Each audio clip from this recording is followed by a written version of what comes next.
Alright, it's your boy TTK. We're back with another Fake Mons video. It's not going to be a Fake Mons analysis, but I basically just want to be going over every single Pokemon I've used so far in Chaos OU, just because of the fact that I've been playing a lot of this meta game on the side now, and I'm just like, some of these Mons are pretty fun to use so far. So yeah, it's not going to be really an analysis, so we're just going to be talking about the Mons I've used so far in Chaos OU. So if you guys do enjoy this video, leave a like down below and subscribe to the channel. Join the kingdom. We're on our way to 1,000 subscribers by the end of the year. We can definitely do it. But either way, let's get into Chaos OU right now. And yeah, I've had a lot of fun playing Chaos OU. I'm not gonna lie to you guys. You know, there's so many Pokemon that I end up wanting to use, and it's just crazy to me because I'm just like, well, there's so many Megas, and I'm just like, the Mega slot is so competitive because I want to, every time I want to use an offensive man, and I'm just like, cool, I want to use a defensive Pokemon as well, and I'm just like, Mega Milotic is right there, and I'm just like, but my Mega slot's already been taken, so I'm trying to build around non-Megas so like I can fill the gaps in with like Mega Milotic or any other defensive Mega. But either way, the first Pokemon I'm going to be talking about is a Mega Evolution. I'm going to be talking about Mega Bishop. Now, some people are looking at Mega Bishop and they're just like, well, this thing is stronger than King Gambit. Yeah, that is true. But at the same time, Bishop is now not fully evolved Pokemon in Gen 9, which means it can run the Eviolite. And at that point, yeah, like, you're not going to be running Bishop on his ones in Chaos OU, I'll be honest. Like, King Gambit is in Chaos OU. So, you know, you have to take that into account. But this is a pretty fun take on Bishop, and it pretty much does what Bishop was doing back in the day, you know, SD, Sucker Punch, Iron Head knockoff. And to be fair, King Gambit can just do that now. So, Mega Bishop is tough to justify using it when Gambit's in the tip. But at the same time, you do a lot more than Gambit. You have Moxie as your ability after Mega Evolving, so it'll be harder to revenge kill you, especially after SD boost. Well, you'll be at +3 attack and then you're trying to take a +3 Sucker Punch. You know, it's going to be very hard to stop you if you don't have the specific like checks to Mega Bishop, for example. Like Argonaut, for example, that guy's built different. I can't lie. We're going to be also talking about Argonaut, but you know, Argonaut would be a hard stop to you as well. But at the same time, yeah, like this one is fun. The only set I've considered running, I think the only set that's actually viable on this guy is probably just the SD Sucker Punch thing over here with 145 special attack. This does have 5 more attack than King Gambit. Wait, 10 more actually. Doesn't King Gambit have 135 attack? Yeah, this actually has 10 more attack than King Gambit, and obviously, like, you could justify this is low-key better than King Gambit. You're faster, you have 130 defense, and like, you're just bulkier in general. Obviously that HP stat comes into play, but yeah, just compare this versus King Gambit, for example. 550 base stat total versus 590. Like, Mega Bishop does have greater stats overall, but like, at the same time, this is taking up your Mega slot. King Gambit is not, and you plus you have Supreme Overlord, so you know, take that into account. But yeah, Mega Bishop has been quite a fun Pokemon. Not one I'm using often because Unaware Walls just stop this pretty hard, and it does have a boosting item like King Gambit can run, but it's still generally quite a threatening Pokemon, which definitely deserves its Chaos OU placement for sure, because it is just it does have better stats than King Gambit realistically, so take that into account. Now moving on to a cat Pokemon, we got Argonaut here. Argonaut is probably one of the best well-aged, like, out of any fake mon or even Pokemon in general that I've seen, Argonaut has probably aged the most, to be honest. Like, this is a Pokemon that was created, a fake mon created back in Generation 4 when Gen 4 was the current generation. So this one has a lot of legacy, has a lot of history, and it has aged incredibly well. It just comes down to the fact it's really solid move pool, really good ability, and solid stats. Even back, even in Gen 4, these were amazing stats, and even now, these are still very solid stats. 105 HP, 95 defense, 100 SPDF, and is not a passive mon whatsoever with that 110 attack. And for a wall, is not slow. 75 speed is not the slowest wall you could have in the world. So yeah, Argonaut is in a pretty solid position, and the move pool is quite solid. Unaware is probably the most important thing about Argonaut and what's carrying its viability, especially in such a high power level meta game such as Chaos OU. It comes down to the fact that there's so many physical setup sweepers in this tier, from Dragon Dancers to Swords Dance Pokemon, from Pokemon that, like, you know, are strong dark types like Mega Bishop, Mega Crawdon, King Gambit. Like, pretty much Argonaut is a response to so many physical setup sweepers, and even special setup sweepers if you want to try and tank things on the special defensive side. But this thing honestly does function better as a Fizz Def wall than a Spadef wall, in my opinion. If you want a Spadef wall, use Mega Milotic. You use anything with a much higher special defense that, like, Argonaut is here to stop some of the most dangerous physical setup sweepers like ever in in existence. Like, you're checking Delta Haxorus, you're going to be checking Melmetal to a certain extent, you're going to be checking Palafin, going to be checking physical Delta Sceptile Mega. Like, there's just so many physical attackers you look at in Chaos OU and just like, Argonaut just checks them. So why wouldn't this one be getting a lot of usage? I like it a lot because it gets spikes, it has reliable recovery, it has circle throw as stab, which is not that weak and it makes it not that passive coming off of 110 base attack, and then it just has like toxic, you know, and this is all it really needs. This is all knockoff if you want to run knockoff. Like, it's the perfect utility mon. It's checking so many of the physical attackers in the format, and yeah, Argonaut is definitely one of my favorite physical walls to use in Chaos. So yeah, I think it's one of the most consistent because Unaware is such a useful ability, because like other walls that don't have Unaware, they're gonna get blown up by something, you know. Something sets up an SD, they're gonna be losing a lot of their health if they're chipped, and like, it's so easy to snowball in Chaos. So I've lost games because I felt like, well, I was missing Argonaut or any other Unaware Pokemon, and like they just started blowing up because the power level of Chaos OU is too high, and Argonaut is helping, you know, keep things at a steady level on the physical side. So yeah, love this mon. Definitely one of the best Pokemon to use in Chaos OU for sure. Now moving on to Crusadon, which is another cap, one of the most recent caps that came out in Gen 9. This one is also just very jarring to deal with, I'm not gonna lie. It's very fast, so you end up just being quite bulky, quite fast. You have two very solid abilities in terms of being a utility Pokemon. Multi-scale, you're taking less damage at full HP, and Rough Skin plus Rocky Helmet is also a very annoying combination to deal with. Like, this thing is bulky as well. 80 HP, 111 defense, 99 special defense, with a speed stat that's higher than a good amount of offensive Pokemon in the tier. Crusadon is a very annoying Pokemon to deal with. Now, obviously, I've seen Rocky Helmet, I've seen Boots multi-scale, I've seen, like, Ruskin Rocky Helmet is probably the most annoying to deal with, but it just comes down to the move pool as well. Like, this thing doesn't get that many moves, but the moves that it gets are very annoying. It has Scald, it has T-Wave, it has Moonblast, it has Encore. Encore being probably the most annoying one, because you want to set up, Crusadon comes in on you, it's probably going to outspeed you and then Encore you into, you know, the setup move. And it's not a slouch in damage either. Like, Argonaut is not passive, it has high base power stabs, or at least Moonblast is a decent base power stab, and then Scald can obviously spread burns as well. But yeah, this one is just very annoying to deal with. Yeah, you don't even have four move slot syndrome, because like most of like these moves you're going to be running, like it does get some other cool moves like Haze and Taunt, for example, and Wish even, but the one is HP stat isn't particularly that high for Wish. And then, you know, like all of these moves are just more useful. Water Fairy is not bad offensively either, so you know they complement each other quite well. But yeah, overall Crusadon has been quite an annoying thorn in my side when it comes to, you know, just trying to spam offense. And like Water Fairy also is very solid defensively. You only have 3 weaknesses, so you know it's very hard to also take this mon out. So yeah, Crusadon, one of the better defensive Pokemon in this tier as well, because Chaos OU might have some flashy setup sweepers and just strong Pokemon. You see Chanty Echo with 250 attack, like, you know, there's some hard hitters, but you know the defensive play has to keep up, or else this metagame will just be offense central, which sometimes it is, but like you can definitely get a solid balanced bulky offense team going. You know, I feel like that would be somewhat consistent. But moving on to another cap again, I'll move on to more fake mons later. I mean, caps are still fake mons at the end of the day, but Kitsuno, not a Chaos OU Pokemon by any means. Some of the mons that I've used are going to be delving into UU to a certain extent.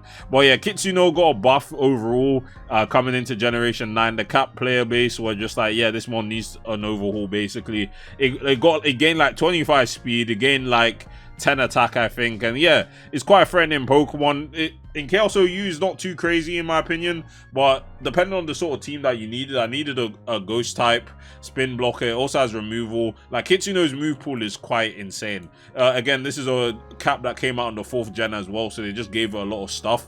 Like if you see some of the earliest caps, like they get a lot of love, and obviously that sort of thing you don't really see that. Like Crusadon doesn't get every single move under the sun. Kitsuno's status like category is just full of really good moves. You get Defog, you get Magic Coat, you get Strength Sap, you get Will-O-Wisp, Taunt, Toxic, Trick. Like it just has a lot of really good moves. But one good move that Kitsuno does have is its signature move, Shadow Strike, which back in the day, Shadow Strike was like pretty big for it, because back in Gen 4, what was the only good physical ghost move? It's Shadow Claw, and that wasn't even a good move because it's so weak. But Shadow Strike, 80 base power, and has a 50% chance of dropping your defense. So Kitsuno was a offensive physical ghost type back in the day that could actually do some work. Now, I'm not using that as a attacker in Chaos OU. There's the stronger Pokemon, I'll be honest, the Mega Spiritomb. I'll show you guys that one day, but you know, like, Kitsuno is there for the you know, utility. You have Defog, Will-O-Wisp, U-Turn, Strength Sap.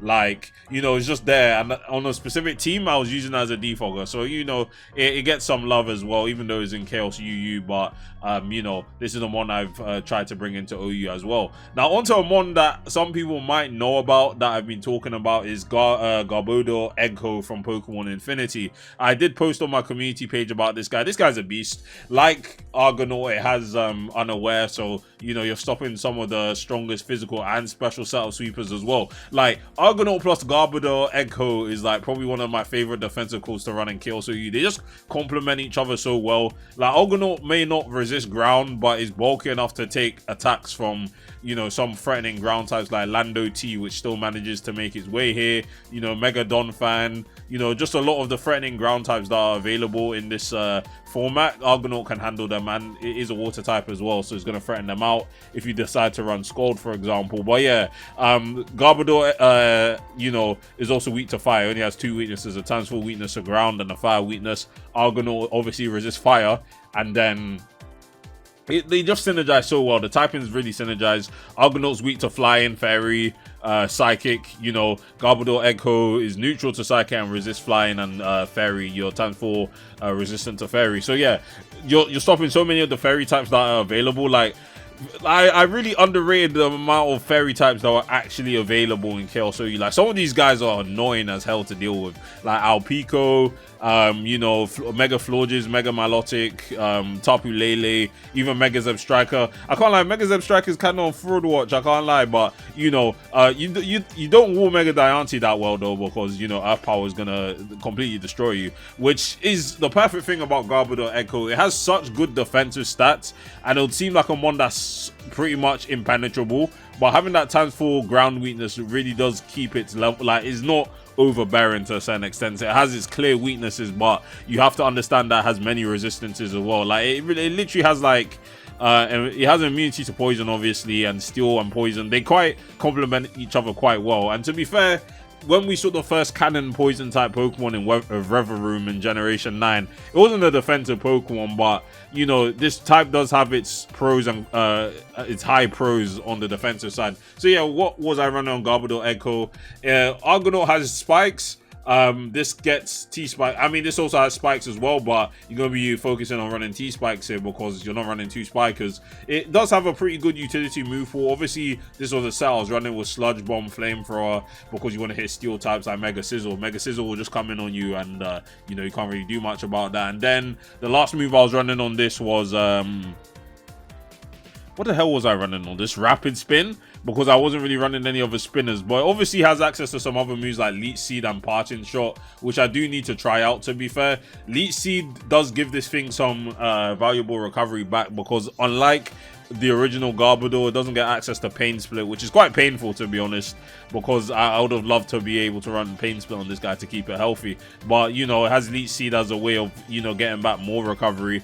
But you know, it also has some useful moves like Knockoff, but again, somewhat for move slot syndrome here. There's a lot of moves that you could realistically like to run, like Knockoff or Parting Shot. Like, to be fair, Parting Shot should probably be run on this guy. Like, being able to pivot out and keep momentum for your teammates will be quite good to have. So yeah, I definitely need to try this thing with a Parting Shot set. And then, like, in terms of its stats, like, I either go Spadef or Fizdef. Like, it really depends on what you need. Fizdef still gets the job done. Like, you could probably just go max defense and then just go like a freaking like Spadef boost in nature like Calm, and like you still end up being quite bulky on the special side as well. Like 90 HP is no slouch. So yeah, Garbodor Eggco, one of the best defensive Pokemon I've used so far in Chaos OU. Now moving on to something more offensive here, we got Delta Metagross here. I'm just going to type in Metagross Delta Spider. This is an OU Pokemon. I haven't used a Ruined one yet. Again, I don't really know what it's useful for, but this one is a lot more useful because as an offense guy, And I think that offense is probably the best way to go in Chaos OU, whether you're using sticky webs or weather or trick room and whatnot. Like Metagross Delta Spider does enable sticky web playstyles because it does have access to sticky web, of course, stealth rock, and it also has a very useful ability in poison heal. So you can get the toxic orb up, and you know, you're quite hard to kill while doing some decent damage. And you don't really see bug ground being used as a typing too often. Like, even in terms of the canon bug ground types, I think we only got Nincada and, you know, Wormadam Sandy, which again aren't strong Pokemon at all. So having a Metagross with that, you know, bug ground typing with the 600 base stat total on basically all Metagross's stats is quite nice to see, to be honest. But in terms of the set that I ended up running, because I completely forgot this thing even had poison here in the first place, I was just LARPing as like a Araquanid in a sense. Cast up berry with you know, poison touch might, you know, get the poison off on something. Run Endeavor because it gets that, and then, you know, kill something with your stab like Leech Life. Well, you probably wouldn't want Leech Life because you want to get into cast up range, so you'll probably just go X Scissor here or even Earthquake, for example, you know, just to get off the Endeavor and then just kill stuff as well. And like 130, again, this is a Metagross but with a bug ground typing, so it actually does hit hard, and then you're reliably getting up sticky webs and stealth rocks, which is what I was looking for, because obviously I would have defaulted to Shuckle, for example, but Shuckle has no offensive, you know, presence, but this actually can hit hard depending on what move you're running. Probably EQ might actually be better, but in terms of the, you know, Delta Metagross 1v1, which I have actually experienced, obviously this thing resists ground due to its bug typing, so you probably want a way of, you know, chipping that down. So I was running X Scissor, but yeah, overall this is enabling the sticky web styles in Chaos OU. Definitely the best sticky webber you have access to. And even if you do want to go the poison,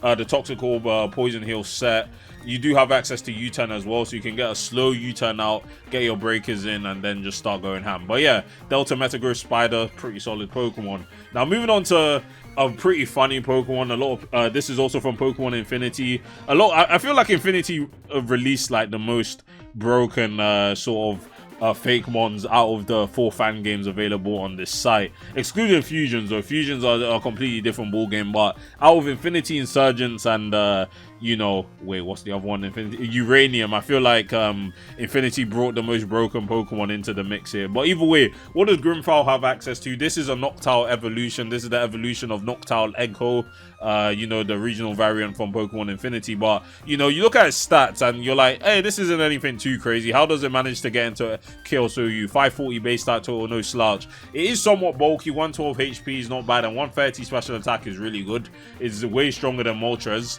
but like, it has no guard, so, and it's a flying type, so what can I say? No guard Hurricane always goes well, but I think the most important thing that this thing gets is Hypnosis, and obviously Hypnosis, no guard, this is quite strong. And especially this thing under webs, you're just fast enough to outspeed Zamazenta under webs, and Zamazenta is at 138 base speed. And in terms of that, let's look at the speed tiers, for example. So you don't outspeed Dragapult, but pretty much starting from here, like, these are the only ones that can outspeed you, which is not a massive list considering these guys are like considered RU level, and the only OU Pokemon like here are like Delta, Mega Sceptile, and Dragapult. So overall, you know, being able to outspeed most of the meta game that aren't floating when webs are up, especially our mon that can just have a perfect accuracy sleep, which isn't a powder move, so grass types aren't immune. You literally have to either have Vital Spirit or another ability that prevents you from falling asleep. This is a very powerful Pokemon to have under your hands. And then you can just basically just do what Mega Moltres Galar did with the double stab. You don't really need any other coverage, even though you do have no miss, focus miss, which is actually pretty solid. But this is all you need, and this is basically the Moltres Galar of Chaos OU. This is all it really needs. Live Form, heavy duty boots, whatever you want to run. I would advise Live Form because you want to hit as hard as possible, especially coming off of +2 special attack. But yeah, Grimfowl, one of the most dangerous Pokemon in Chaos OU. If you're not prepared and this one, and like you're facing it on webs or even like freaking Trick Room, again, Trick Room is quite a powerful playstyle in Chaos OU because a Trick Rock exists. Yeah, this one is very dangerous. But yeah, moving on to Delta Haxorus though. So yeah, I saw Delta Haxorus, I was like, the regular Haxorus made it into RU, to be fair, and Mega Haxorus is like Well, I said Mega Haxorus. Mega Haxorus is an Ubers. I talked about that in my first part one of my Fake Mons analysis. But Delta Haxorus has the same exact stat spread as regular Haxorus, but has a Water Steel typing. In terms of what it can do, I also ran this on webs. Very dangerous Pokemon to run on webs as well. And you do get decent sub opportunity. Your typing is much more valuable than pure Dragon. Water Steel has numerous resistances, and Fairy being the most important one, I think, here is being very important. It has Anchor Shot as stab, but it does get access to heavy metal, you know, heavy slam. But to be fair, this thing already gets 120 base power on heavy slam anyway, in terms of its weight, so you probably don't even need heavy metal. Water Veil is also quite convenient to have. You can switch on Scalds quite comfortably, so, and not fear the burn. But Strong Jaw, you do get access to Psychic Fangs. It's like the only move you get alongside Crunch in terms of moves that get boosted by a Strong Jaw. There's also Ice Fang, but you know, at this point, I think you just need to run your stabs, to be honest. It gets access to Liquidation. This is what I basically run on webs. I was running a Lumberry because obviously I didn't want to get paralyzed or burned, for example. So yeah, this is what Delta Haxorus has access to. It's quite strong, again, 147 base attack from typical Haxorus with just a much better defensive typing, which means it has an easier time setting up. But yeah, this is just another offensive Pokemon that Chaos OU has access to, and is quite dangerous if you build around it effectively. But yeah, onto another Mega Evolution. We got Mega Delta Charizard here. Again, I need to just write the Pokemon name and it'll just come up for me. But yeah, Delta Mega Charizard here. Has a unique ability called Noctem here, and Noctem summons the Insurgents exclusive weather called New Moon. And New Moon, essentially, there's a lot more other, you know, nuances when it comes to New Moon. There's a lot that goes into the weather condition, but all you need to know is that Ghost and Dark type moves get boosted by 35%, and Fairy type moves are reduced by 25%. I think those are the most consistent buffs that New Moon offers Pokemon when the weather is active. I think it also weakens Reflect, and also has some other effects like what else does it have? I really don't remember, but just note that Ghost type moves are boosted on the New Moon, and it is a Ghost Dragon type. Basically has the stat spread of Mega Charizard Y, so it's not anything too fast, but it's still quite a respectable attacker with 159 base special attack, especially when you're considering the fact that it has moves that are boosted under, like its Ghost and Dark moves are boosted on the New Moon. It does have access to Draco Meteor because it's a Dragon type. Has Shadow Ball as stab, which is going to be hitting quite hard. And then you have a pretty solid move in terms of spam ability under New Moon. You have Lunar Cannon, which is a 2-turn move, but obviously in New Moon it has no charge, 105 base power, Dark type move, way stronger than Dark Pulse. Isn't at the level of Solar Beam or any other 2-turn charging move like Electro Shot, for example, but this is still quite a respectable attack that's getting boosted by 35% as well, so you have to respect it, especially coming off of this special attack stat. This thing realistically could hit as hard as, well, doesn't hit as hard as Mega Charizard Y, I won't lie. The boost in Sun is way higher than New Moon, but you know, this is still a Pokemon that's no slouch in the damage department. And then you could also just run like Flamethrower or Sludge Bomb. Probably Sludge Bomb if you want to target Fairy types even harder, which is quite important. Again, Fairy types are quite solid in Chaos OU. But yeah, this is a Chaos UU Pokemon, but can definitely make its appearance in Chaos OU if you have a team that you want to use like New Moon with, have some Ghost or Dark type breakers for sure. But yeah, Delta Mega Charizard, quite a solid design as well. I like this Pokemon a lot. Even its shiny colors go back to like its OG sort of fire type. I do prefer the purple coloring though with the black. I think this was even the start I chose when I first played Insurgents way back when, so you know, I saw this and I was like, yeah, this one is sick, I'm just gonna play it. But yeah, moving on to our next Pokemon here, we got Delta Regirock here. And this is how you really make a mon like Regirock go from like shitmon status to actually pretty solid. Now, instead of being a rock type, is now a ground type. So his name should actually be like Regisand or Regiground at this point, but we don't care. But it also has Dry Skin as an ability, so cancelling out one of your weaknesses, only being left with the ice and grass weakness, is quite good. And you basically do have Regirock's stat spread, so you end up just being a very bulky Fizz Def wall, in addition to actually being a pretty decent special tank as well, because all of that investment is going to be going into your special defense, and then you still have 436 defense without any investment. So yeah, you're quite bulky. And then the number one thing that Regirock was missing, I think I did make a video talking about Regirock when it came to power creep in Gen 9 being a bit overwhelming. It was comparing Garganacl to Regirock. The fact that they're both rock types, quite similar stat spread. Of course, Regirock has that gargantuan 200 defense, but they still have quite a similar build. But, you know, Garganacl got an ability that pretty much made it immune to all status conditions. You have an ability that made you ghost resistant versus Regirock, which didn't really have that. And then Garganacl also had, you know, reliable recovery and recover. But Delta Regirock does get recovery, so you know it's quite solid in that department, and basically just does what Regirock does. Like, if you thought of what Regirock does, this basically does what Regirock does, but obviously has, you know, reliable recovery, which Regirock definitely needed from the get-go in order to continue to stay a relevant Pokemon. But yeah, has the Seismic Toss, has the EQ as stab now, so you actually have a consistent stab option that isn't going to miss, because Stone Edge misses, Rock Blast has inconsistent hits. But yeah, just run Toxic, and yeah, this is quite another bulky Pokemon to have in Chaos OU for sure. But moving on to another Pokemon which is quite crazy as well, we got Paldeatina. Now, this is a fusion of Dialga, Palkia, and Giratina. It's currently being suspect tested in Chaos OU. Surprise, surprise, there's actually freaking suspect tests in Chaos OU. But yeah, as you can see, there's 4 typings here: Dragon, Ghost, Steel, and Water. Even combining all of them together, it comes out to about 4 weaknesses against like 10 or 11 resistances. So this is still quite a solid defensive typing to have.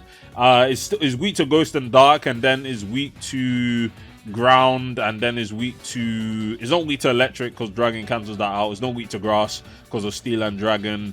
What else is it weak to? Yeah, Ghost, Dark, Ground, and I'm forgetting the last type. I think it was Nuclear, to be honest, but again, Nuclear doesn't count. So realistically, it only has 3 weaknesses, and yeah, it's very tough to take down realistically. Look at the stats. Of course, it's an average of all 4 of their stat. Wait, there's 3 Pokemon here, my bad. There's literally 3 Pokemon. It's the average of all 3 of their stats. So you end up having quite a balanced build because they all have the same stats, basically, just rearranged, obviously. So more of it gets put into special attack because thanks to Dialga and Palkia having the same special attack stat, so it balances out. But they all just have the same defenses, basically, and then the speed stats get averages like 90, 90, 100, which is gonna obviously round out to like 93 if you divide that by 3. But either way, what does Hitmon do? It basically has all of the moves that Dialga, Palkia, and Giratina has access to. So any set that you realistically want to run on these guys, like a bulky Stealth Rocker with like Dragon Tail, like Dialga has run in many generations of Ubers, it can do that. In terms of offensive sets, it has access to, you know, Palkia's moves like Spatial Rend. You realistically do not want to be using Draco Meteor on this guy. Spatial Rend can still do a lot of damage, and then, you know, run things like Thunder, you have 4 stab moves to choose from. You're probably not going to be running Steel Stab. It's not really too useful unless you really want to hurt Fairy types, but you are neutral to Fairy, so it's not really that important. You can run Shadow Ball here. You do get access to... I don't think this gets Pulse. It does. Yeah, at this point, it gets all of the moves that all 3 Pokemon have up to Generation 9. So if you do want to go like a physical set, yeah, you're going to be able to run Poltergeist as well, run... you know, Waterfall, Liquidation, and stuff like that. But one of my favorite sets has been running Trick Room with Trick Rock. Like, this being a Trick Room attacker with its stat spread is very bulky and hard to take down. 3 weaknesses, and then you run like Hydro Pump. Unfortunately, Hydro Pump has been missing for me, so I don't know if I'm going to continue running that. But yeah, you have Spatial Rend, and then you have like Shadow Ball. This again is going to hit the entire tier for quite a bit of damage, and you do reach like what do you call it, Quiet Nature. Where's that? You reach 401 special attack, which is not that bad in terms of the damage department, while having quite solid bulk in itself. But yeah, Paldeatina is getting suspect tested. I wouldn't mind if this was in Chaos OU. I feel like at this point there's so many mons in Chaos OU that could put in work that what's adding this into the mix. But I just feel like the Trick Room sets could be kind of crazy because this thing is quite bulky, so it's very hard to take out, and then is also doing a lot of damage. But we'll see how it plays out. I'm going to continue playing Chaos OU to see how broken Paldeatina can actually be. But yeah, we're going to go a few more Pokemon left, guys. Again, if you're enjoying this, please leave a like down below, subscribe to the channel if you are enjoying this. But yeah, moving on to some lower power level Pokemon, we got Manakra plated here. Now, the normal Manakra Pokemon, this is again from Pokemon Infinity. Wait, is it from Pokemon Infinity? I actually don't know. But either way, yeah. The normal one is Rock Ghost typing with a more offensive spread of 105 base speed, 115 special attack, and it does have access to Shell Smash, and we all know how much I love my Shell Smashers. But the plated one pretty much trades the rock typing for steel and just basically buffing all of its defenses and dropping all of its offenses. But yeah, this has been a very fun Pokemon, especially for setting up Trick Room. It gets Stealth Rock, it gets Trick Room, it has Teleport, and it has Nightshade. Like, it's not a passive Pokemon by any means, and even if you don't want to run Nightshade, it does have the Will-O-Wisp Hex combination. Only thing that this thing is missing is reliable recovery, but it does have Pain Split, so it can actually end up doing some stuff. But yeah, having Teleport, one of the best pivoting movers in the game, is never really a bad thing. And then having Levitate as well just makes it a lot better as well. You know, Steel Ghost has like 4 weaknesses. Has weakness to Ground, Ghost, Dark, and Fire. But being able to cancel out that ground weakness is always very good. You're immune to spikes, you're immune to sticky webs. Well, being immune to sticky webs is more important for the, you know, rock type Manakra. But, you know, just having this has been definitely one of my favorite Trick Room setters. I also played Chaos UU as well, and I was using a Trick Room team over there, and this one was putting in the most work. Again, I was going to default to Carbink as my Trick Room setter, just Suicide. But when Manakra is as bulky as it is, like, I don't really want to be sacking, you know, having a 5v6 basically, because I'm just like, well, Carbink is going to die in 2 turns. I might as well just use that. This one will have very big longevity, especially with, like, at this point, I might just run, like, Pain Split as well, just to keep it healthy. But at this point, just run Nightshade for not being torn, like bait, for example, and you should be alright. But yeah, Manakra painted, definitely a pretty solid Trick Room setup for sure, because you have to rate Trick Room, especially when you have Trick Rock as an item. I'm surprised this thing is not banned. Realistically, I think 8 tons of Trick Room is completely crazy. At least with weather, you know you're going to be seeing certain types of Pokemon like water types on rain, fire types, and photosynthesis mons on sun. But Trick Room, as long as you have a low speed stat and decent offenses, it's going to be very hard to consistently wall certain things. And when in Chaos OU, offense reigns supreme, it's just that crazy. But yeah, moving on to Fearow Echo here. Definitely one of my favorite Pokemon to use. This is how you buff a Pokemon that has seen no life at all in competitive Pokemon. Fearow has not been a good Pokemon in any consistent metagame, and I'll say DPP SU, but you know, SU is the pits, and this is in Gen 4 SU. You know, some not fully evolved Pokemon are seeing game in DPP SU. But yeah, Fearow has not seen any serious play in any official tier. But Fearow Echo, this would be quite a disturbing Pokemon to deal with. Adaptability, high jump kick. Do you know how strong that is? This literally hits harder than Crawdon, 100%. 130 times 2. Do you know how strong that is? That's literally 260 base power. And even if you're hitting into a resist, that is still 130 base power. Like, wow. Fearow Echo hits very hard, and this is all it really needs. High jump kick, crunch, U-turn. It can run quick attack, but obviously he's not a normal type anymore, so it doesn't get stabbed on that. Typically, I just go like, oh wait, it does get Sucker Punch, but I'm running Choice Band on this, so I'm not running no Sucker Punch, bro. Brave Bird, I guess, for just more high base power. But yeah, I've run this as a Choice Scarfer, a Choice Bander. It hits very, very hard, and you can see 442 is not crazy, but again, it depends on where the stats go. 110 speed still in Gen 9 standards is very solid. You have 112 attack, which isn't too bad either, especially when you're boosted by adaptability. And this thing has no bulk, and that's fine. You can have a glass cannon with literally 0 defenses, like completely min-maxed. As long as you have the move pool and the ability, this one can do it all. And it's a dark fighting type, so it ends up just doing a lot of damage. This thing would have been crazy if it had knockoff. Like, Crawdon is crying in the corner, realistic. And I know Crawdon has a Mega Evolution from Insurgents, but regular Crawdon is crying in the corner because this one is doing so much work.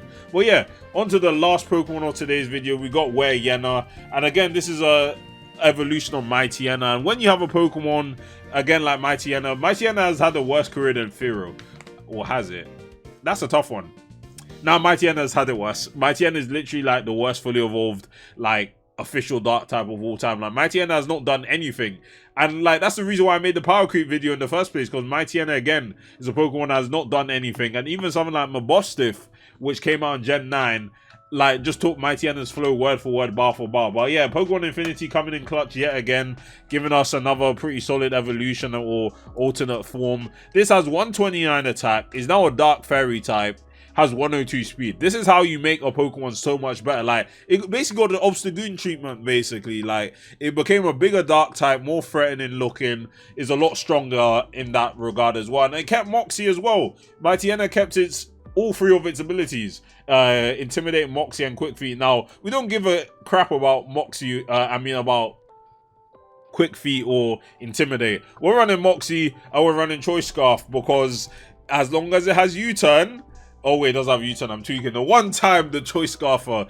doesn't have U-turn, but either way, it has a Fairy type move exclusive to Insurgents called Fang Rush here. 80 base power, 95 accuracy with an Iron Head flinch rate. So you know we're going to be running that over Play Rough, 5% higher accuracy. So beggars can't be choosers. It's not perfectly accurate, but you know that flinch chance can come into clutch a lot. It finally gets knockoff. Mighty Enna finally, a Mighty Enna form getting knockoff in some way. This one actually does need it. It has CC and then it just has Earthquake. This is all you realistically need. And the 129 attack is no slouch. Again, I brought this into Chaos UU, for example, and it's quite a solid Pokemon there. I wouldn't mind actually bringing it into Chaos OU, but again, very situational, for example, and there's faster Choice Scarfers and it's stronger mons in Chaos OU. But this, again, you could bring this into Chaos OU and probably get some results as well. But yeah, that is it for all the Pokemon so far we've used in Chaos OU. Let me know down below if there's a specific mon you want me to try out in Chaos OU or even Chaos UU. Again, I'm just spamming Trick Room because Trick Room is like the most consistent thing for me. And like you have a lot of hard hitters like Melmetal on the Trick Room, Stack Attacker on the Trick Room, Z-Moves being legal in Chaos OU. Like, things are just crazy. So that's all I have to say. Things are very chaotic. But yeah, thanks for watching, you guys, and I'll see you guys in the next one. Peace.